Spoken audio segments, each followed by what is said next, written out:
aos 19 anos mais ou menos que eu consegui entender o que é que tinha de errado comigo, porque eu não conseguia me encaixar em lugar nenhum, porque eu era tão depressivo, porque eu não conseguia interagir com a sociedade do jeito que eu sou.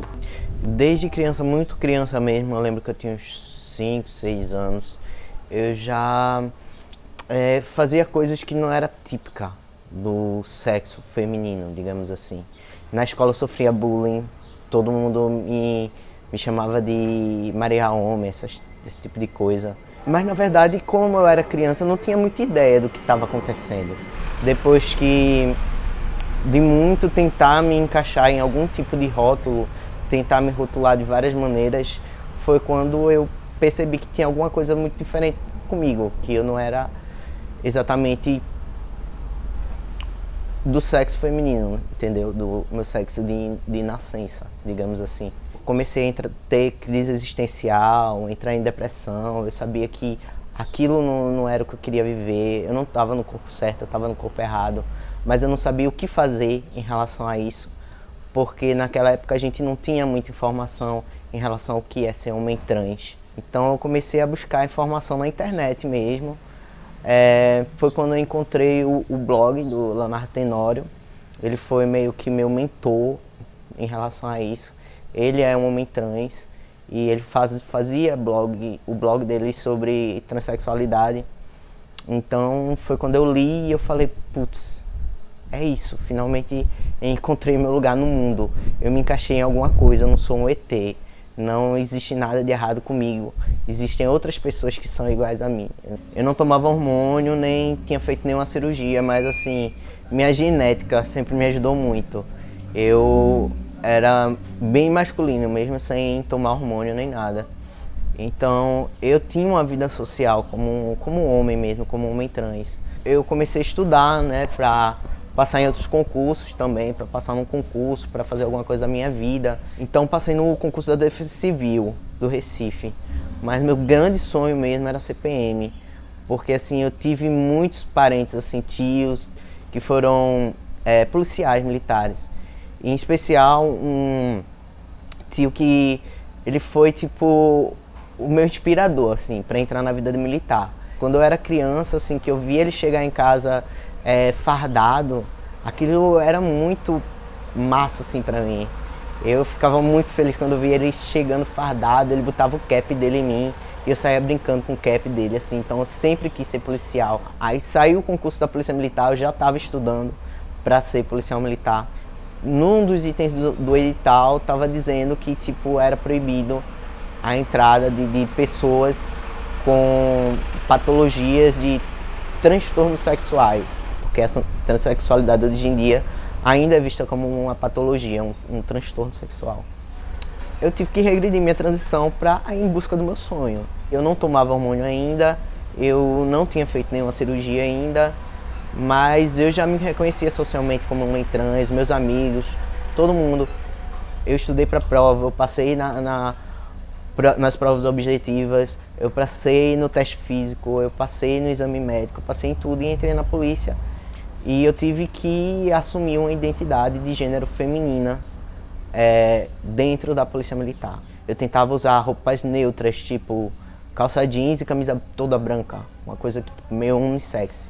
Eu passei um tempo também sendo tratado psicologicamente, sendo acompanhado por uma psicóloga também, porque eu ficava muito estressado, muito perturbado, entende?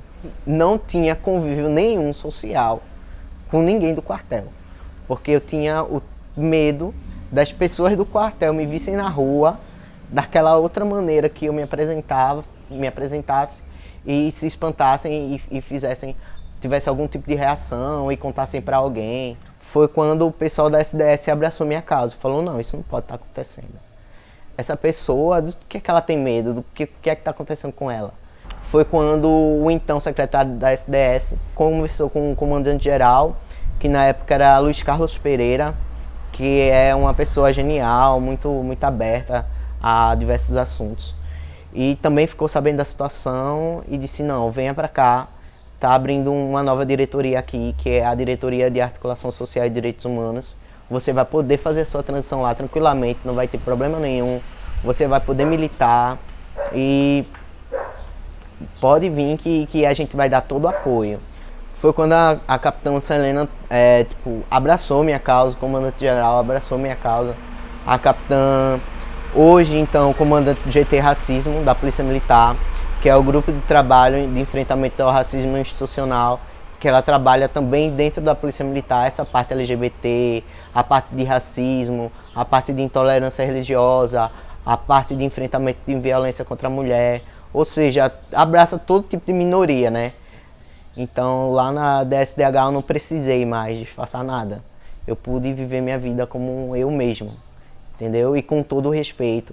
A gente conseguiu fazer um movimento muito bom, que foi o Dia da Visibilidade Trans, que nós pudemos reunir o pessoal trans lá no quartel. Foi um marco histórico. A gente fez uma caminhada do Monumento Tortura Nunca Mais até o quartel do Derby, uma passeata de homens e mulheres trans até o quartel do Derby. Chegando lá, nós fomos recebidos pelo comandante-geral, que recebeu uma placa de homenagem e tal, assinou um termo de compromisso, dizendo que a partir dali a Polícia Militar já se comprometia e continua se comprometendo com a integridade física, com o diálogo, com a aliança. Fizeram uma aliança verdadeiramente com o movimento T. Foi um marco histórico para a história do movimento trans, que sempre viu a polícia como inimiga.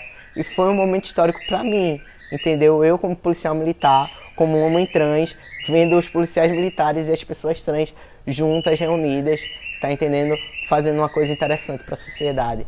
Foi maravilhoso esse momento assim, para mim. Em relação a esse próximo concurso agora da Polícia Militar, que foi aberto e foi retificada na questão do exame médico, eu acho que isso foi uma vitória, também para o movimento T.